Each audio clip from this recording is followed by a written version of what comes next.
Well, it was fun while it lasted. The S&P 500 and the Dow Jones Industrial Average both broke a multi-year quarterly win streak. I believe we had 9 straight quarters of positive gains in the S&P 500 up until today officially. Of course, today being the last day of the first quarter of 2018, and we did finish down on the quarter.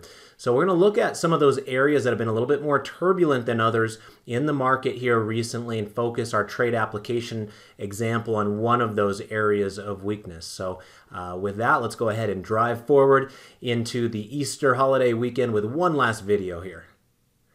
Welcome to the Market Outlook. I'm your host, Brandon Van Zee. It's March 29th, 2018. If you're brand new, first of all, welcome aboard. Great to have you here.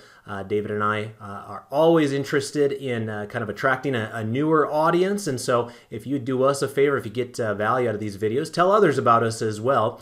In addition to that, we would encourage you to click the subscribe button on YouTube. That'll allow you to be notified and keep up with the various videos that we're posting here on a daily basis. Of course, tomorrow will be different. Tomorrow's Good Friday, so we're not going to be doing any video. The market won't be open tomorrow. But in addition to that, we would also encourage you to leave comments and also give us a thumbs up if you appreciate these videos. And then lastly, we do have a description area that'll allow you to sign up for our email distribution list, which will entitle you to some of the stocks that are giving you overbought and oversold cluster signals using the market forecast indicator. In addition to YouTube, we're also heavy users of Twitter. We would encourage you to follow us on Twitter. My handle's @BrandonVanZee, all one word. The Market Scholars handle is @market_scholars, and you can also follow David @DavidSettle42. While you're on Twitter, we would encourage you to like and retweet the daily Market Outlook video, which we typically will have pinned to the top of our timeline. We're also on Facebook, so if you're somebody that uses Facebook, we'd encourage you to join our group there. You can see the address on the screen in front of you. We get about 1,000 of you in that group these days, so a lot of good stuff over there as well. All right, let's do some analysis on the market here. You can see that I have the S&P 500 pulled up in front of us. It was a good day for the S&P 500. We were up 1.38%. You can see a nice little bounce out of the candle here today. Now you're probably noticing that despite today's bounce, the background color of my chart does remain pink, and that does signify the fact that using the market forecast intermediate term line, which is that green line down below, we still have a bearish posture. And so be aware of that as you're looking at your various trade opportunities out there. We're going to need a few more of these good up days before we can reverse that posture back to bullish. And we'll see, maybe we can get it starting early next week. But as it stands right now, continue to have that bearish posture. We do have a red tip of that moving average also letting us know that the moving average itself is falling and price is below that falling moving average. Now in this case, I'm looking at a 3-month daily candle chart. So every one of these candles you see in front of you is 1 day in length. So as it stands right now, we go into the Easter holiday with a bearish posture in the stock market. Moving on to our next set of charts here, you can see that whether you're looking at the S&P 500 like we just did, or whether you're looking at one of the other 3 major indices here in the United States, all 4 major indices continue to have bearish postures. As we look at the various returns that we received here today in the market, all 4 of these indices were up over 1%, so definitely an outsized up day, a little bit of a reversion to the mean, a bounce back off of some pretty oversold levels that we had experienced from earlier this week. As we look at the various charts, I will point out that the one distinguishing element of the Russell 2000 at this point is, notice the Russell 2000 now has a yellow tail right there, and that is the only remaining one, that remaining index that has that. Notice that we have a red tail on the moving average over here on the NASDAQ, also on the S&P 500, and also on the Dow Jones. So what the yellow tail signifies in this case is, think of yellow like a stop light, green, yellow, red. Think of yellow as yield. It's telling us that in this particular case, we have a moving average that's rising, but price is still below that rising moving average. Now, if early next week we have bullish markets again, and this closes above the moving average, and that tail of the moving average itself will likely turn green at that point. But as it stands right now, Until a trend changes, we assume that the direction is in which direction it came from. And so right now, the trends are largely bearish here, at least in the United States. If we take a look at our next chart, this will be our 3 green arrows chart, or in this case, 3 red arrows.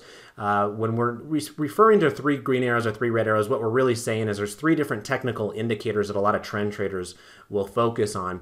We use a 30-day moving average for our moving average up above. We use a MACD in the middle, and then down below we have a stochastics. And they're all trying to tell us in one form or fashion whether markets are reasonably bullish or bearish or in between. Right now, as it stands, we've got 3 red arrows on all 4 of our charts, and therefore, again, another cautionary tone. Doesn't mean that we can't unwind ourselves out of the 3 red arrows. We've done it plenty of times in the last 9 years, but they can sometimes be the clouds that precedes the storm that's coming later in occasion as well. So it's just a more cautionary time rather than being robustly bullish like you may have been in late 2017. The next chart that we're going to look at here is going to be our 1040 crossover method chart. Now this one is a longer term chart, and remember we use weekly candles on these charts, so really the candles aren't set in stone until the end of the week. Of course, today is Thursday. I normally don't get an opportunity to tell you that this is the end of the week. Usually David's doing that on Friday, but of course, with again tomorrow being Good Friday, market's not open. So today is the last day of the week. So these candles are now set in stone. And what we're looking at are moving average crossovers. How I signify that on my charts here is the orange or gold line that's a little bit thicker there is our 10-period exponential moving average. The black line is a 40-period exponential moving average, and we're looking for crossovers of those two. Now, this is coded into my charts. Thank you, Clarence, for helping me out with that. And so if we ever do get a move where the orange or gold line crosses down and below the black line, my chart will start turning pink on the background like it was back here in this area as just one example. Now you can see back here, it was only momentary that we were bearish there for a while. Largely in the last 3 years, which is what each one of these charts here covers, we've been bullish, and you've been rewarded for being bullish if you have been most of the time. Remember, if you just started investing in the last couple of months, that's a different story. You probably are wondering what you got yourself into at this point. But generally speaking, we have a belief system that markets go up over the long haul, and so it's not a big surprise that the vast majority of the last 3 years here have been a reward for the bulls themselves. All right, let's go ahead and now do some analysis on the sectors 12 grid.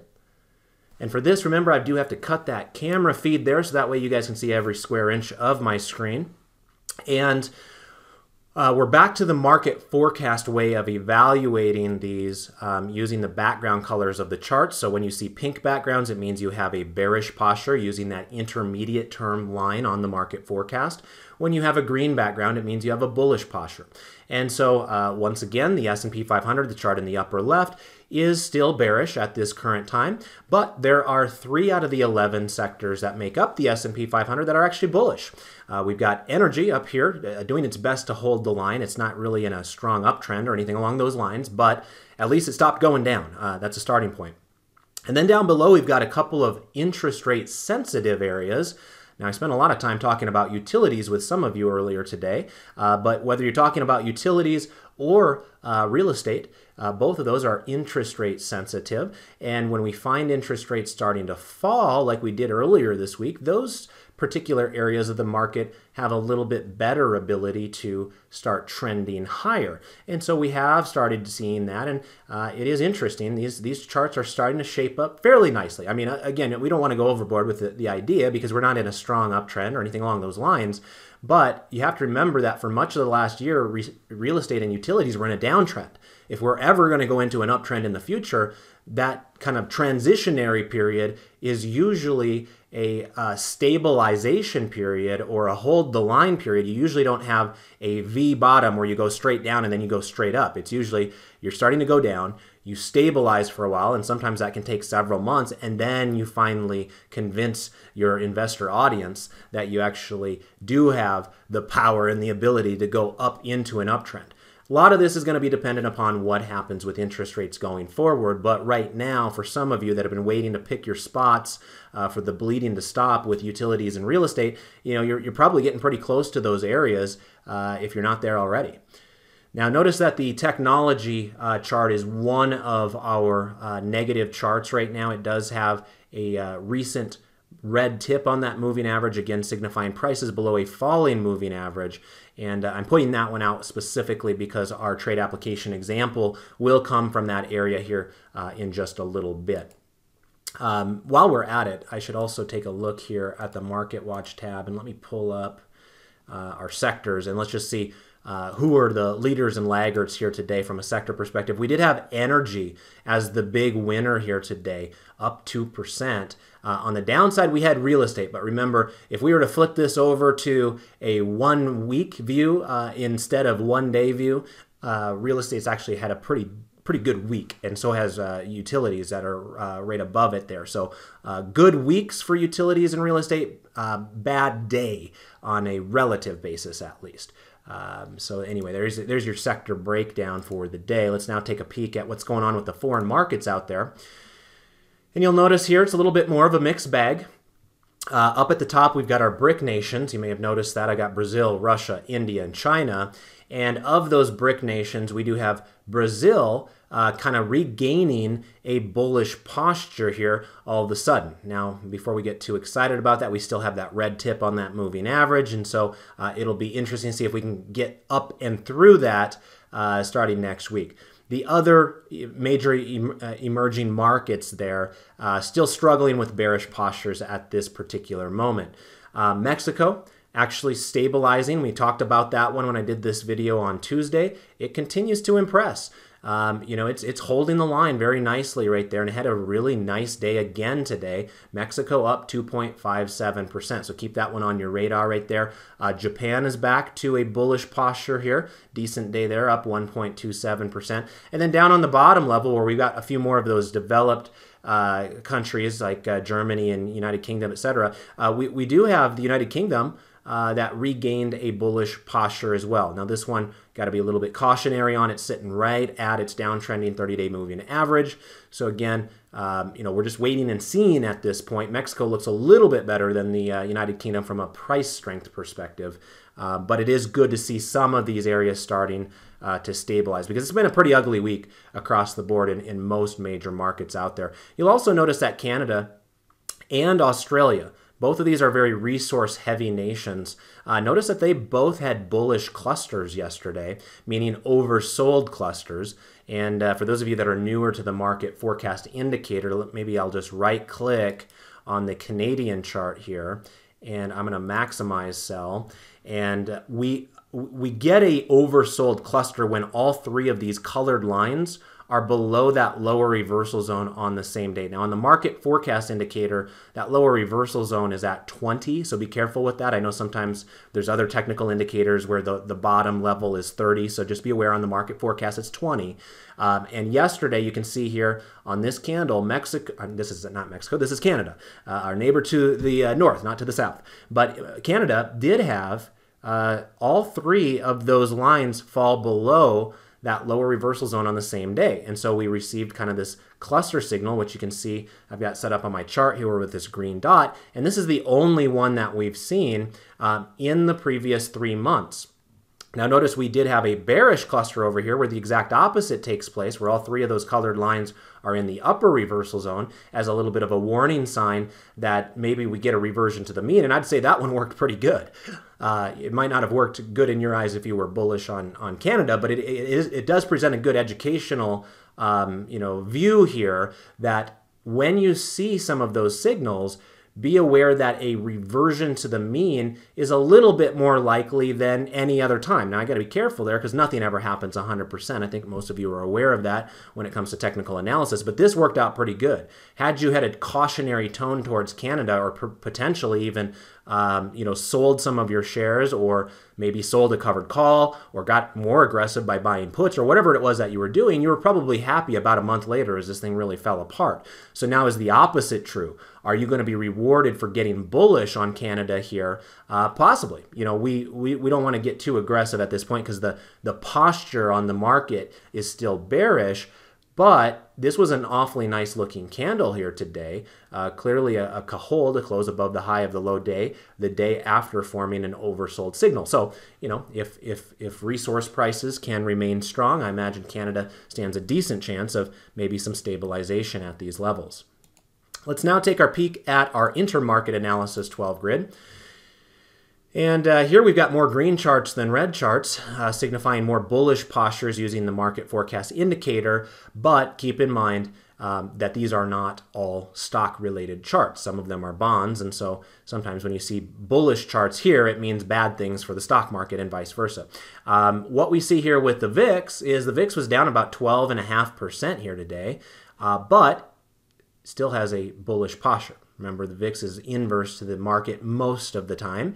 And so if the VIX has a bullish posture, it shouldn't be a big surprise to us that the S&P 500 has a bearish posture right now. Now, we talked about the Treasury yield market on Tuesday as well in this video. And something is worth noting today as well. So let's spend a little bit of time on this. I'm going to right-click on this chart, come into Maximize Sell. And you can see here, same thing that happened with Canada, the Canadian ETF that tracks their stock market. In this case, we're looking at 10-year Treasury yields, and we now are at a level where we've had a big enough sell-off in yields. And again, remember, that's what's been helping support utility prices and real estate prices, is the falling of the interest rate environment itself. Well, it's fallen enough where we now have what's known as that oversold cluster signal there, where we've got the green, the blue, and the red lines all ending the day in that lower reversal zone. So early next week, keep your eyes peeled on TNX, see if there looks like there's going to be a reversion to the mean type of a move. If there is, then assume that your utilities and REITs may be underperformers. And maybe that was part of the reason why they were underperforming today, despite having such good weeks. Maybe markets are forward-looking and see that, yes, interest rates are oversold here. Maybe the market assumes interest rates will rise starting next week, and therefore your utilities and REITs maybe have a dampened effect compared to normal. So that was of interest. Keep in mind that this TNX now has a red tail on the moving average. Take a look at this long stretch here where interest rates just continue to go up and up and up and up and up. Look at that moving average continue to be green, green, green, green, green, green, and then finally starting to get some choppy action late here in the last couple of weeks or so, but firmly in the red at this point. You can actually see it visually that that line is starting to slump over a little bit more now, and that could present some potential technical analysis resistance if we do get a reversion to the mean back up to those levels. So we're going to keep our eye on that story, as we always do here in these market outlook videos. Other things of note, I mentioned last time that BWX looks kind of interesting from a trend perspective. That's your foreign bond ETF. And I've been keeping my eye on DBA. Now, this one hasn't really stabilized the way that I was anticipating it would about 3 weeks or so ago. 3 weeks ago or so, if I could spit that out. But one thing I will point out here today, we did have a nice hold type of a candle here today on DBA. So keep your eye on that. One of the areas I was thinking about going with a trade application example today was going to be Archer Daniels Midland. But the problem is we have a bearish posture on the overall market, and I generally try to stick with the posture when I'm doing my trades. But the reason I'm bringing this up right now is Archer Daniels Midland looks really enticing as well from a charting perspective right here. You can see that it's up 8% over the last 3 months. And again, remember, the stock market's down over the last 3 months. So this is definitely a relative outperformer. But a lot of you guys can probably see that this is a nice series of higher highs and higher lows on ADM as well. Of course, ADM being one of those dividend aristocrat companies, similar to what I mentioned on Tuesday with Pepsi, meaning that they've raised their dividend over 25 years in a row or more. Well, it does have a bullish posture right now. It's bouncing off of that rising moving average pretty nicely as well. And you have some well-defined higher lows where if you're going to swing trade it, you can pretty easily see where you might be placing your stop loss just in case you're wrong. So anyway, keep your eye on Archer Daniels Midland. But for today, our trade application example is going to match the posture of the S&P 500, which, as you can see right here, is bearish. In addition to that, I mentioned it comes from the technology space, which, as you look at this chart, is also showing you a bearish posture. And one other thing that I would add, I've done this over on profit charts just to make it nice and easy for us, but over here on profit charts gives you a nice ability to do a ratio chart. I know you can do it on the Thinkorswim charts as well, but it just seems like it's a little bit easier on profit here. Notice that I've got SMH divided by XLK on this chart. So this is a ratio chart, and what it's designed to do is to show you how one ticker symbol is doing versus the other. Think of the direction of the chart itself as being led by the first ticker symbol of that ratio. So in this case, SMH. For those of you that have been around long enough, you'll know that SMH is the ETF that tracks the semiconductor industry group within technology. So what I'm doing is I'm trying to compare the semiconductor industry to the XLK, which is the sector of technology that semiconductors are in. So it's one of kind of the many sub areas right there. So anyway, the point I wanted to make here is that you'll notice over the last week we've really seen kind of a change in pace in semiconductors. Semiconductors have really fallen compared to the technology sector itself. So a relative underperformer over the last 4 or 5 days or so. And so our trade application example today is going to come from one of those semiconductor companies. This is Avgo. Now, some of you are familiar with this company's name, which is Broadcom. Remember that Avgo bought Broadcom here a few years ago. They then changed their combined company's name to Broadcom, but kept the ticker symbol as Avgo just to confuse people even further. This company technically is headquartered in Singapore. Some of you have been following the news here recently where Avgo was trying to buy QCOM or Qualcomm, and it was the kibosh was put on it, mostly because the U.S. government viewed it as a threat to see a company like Qualcomm and its importance within the communications industry disappear from our shores. Of course, Qualcomm being famous for being from one of my old stomping grounds, San Diego. But we'll see how that plays out going forward. Right now, officially, the deal is dead, but it is possible that Broadcom is seeking approval to become a U.S.-based company later this year. Who knows, maybe those two will end up together one way or another. But right now, what we do know is that a little bit of the sheen is off of Avgo, which used to be one of the most popular growth stocks out there. If I were to pull up a longer-term chart here, take a look at, well, maybe a year chart doesn't do us justice. Let's do a 3-year chart. Avgo was a phenomenal performer. Month after month, it seemed like. Many of you that used to attend my old classes with my previous employer know that this was a long-time holding of ours, and we did reasonably well with it in that period of time. Well, we're no longer in that particular name. We were stopped out. As you can see, we've had a little bit more chaotic volatility here recently. In fact, some of you might be saying, well, it looks like it's almost shaping up to have some sort of a topping pattern, potentially a head and shoulders pattern there. So as we zoom back in on the 3-month daily candle chart here, you can see that despite the markets being up strongly today, this particular stock was down 0.44%. This is its 3rd straight day to the downside after attempting to get up and through its moving average over here, but then rejecting it. Again, notice that that moving average itself is red in this particular case. So what we're going to do here today is we're going to place a trade on Avgo, and I've already got that trade kind of pulled up down below here. It's going to be a bear call spread. And you'll notice that the driving element of the trade will be selling the 245 call in April with 22 days until expiration. Reason I selected that, it's the closest one to the 30 delta, which is usually a good starting point for these types of trades. So we're going to sell the 245 call. We're going to buy the 247.50 call. So that's going to be a $2.50 wide distance between our strikes there. We're going to receive about 65 cents for this, assuming we can get filled first thing Monday morning when markets reopen again. Now, if you want to see what the return on risk is going to be, you can always just click on confirm and send once and then take the max profit, divide it by the max loss. So I'll do that right now. And if we take 65 bucks divided by $185, it means we're getting a return on risk of about 35% at this point. Generally speaking, we try to shoot for a return on risk of over 30%. So this one clearly would accomplish that for us.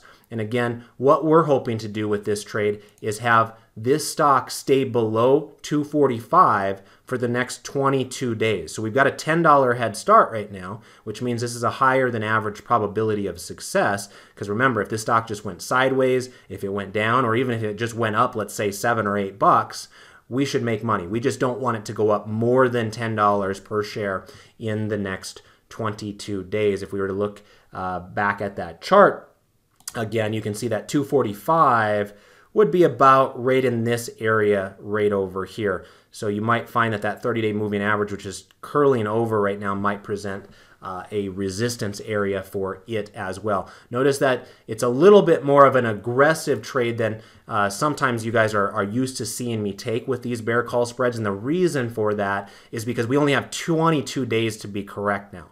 Remember, normally we do something that's closer to 30 days. So since we're going to be in this less time, we don't have as big of a price cushion as we normally would. So make sure you're taking that into account as you're placing your paper trades as well. It's entirely possible some of you will rather go out a little bit further in time, but be aware if you went all the way out to the May contracts, you'd probably have to go through an earnings report or so as well. So anyway, that's our trade application. Let's go ahead and place that trade.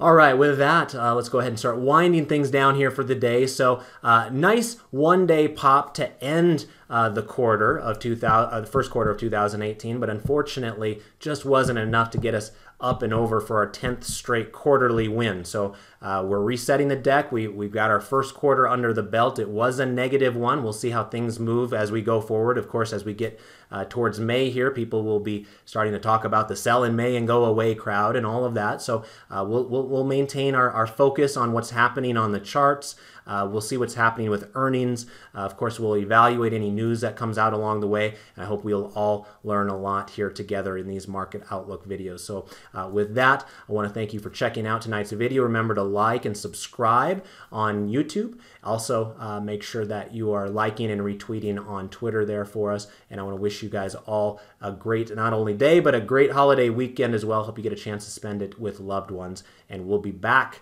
on these market outlook videos on Monday. Have a great weekend, everybody. Bye-bye.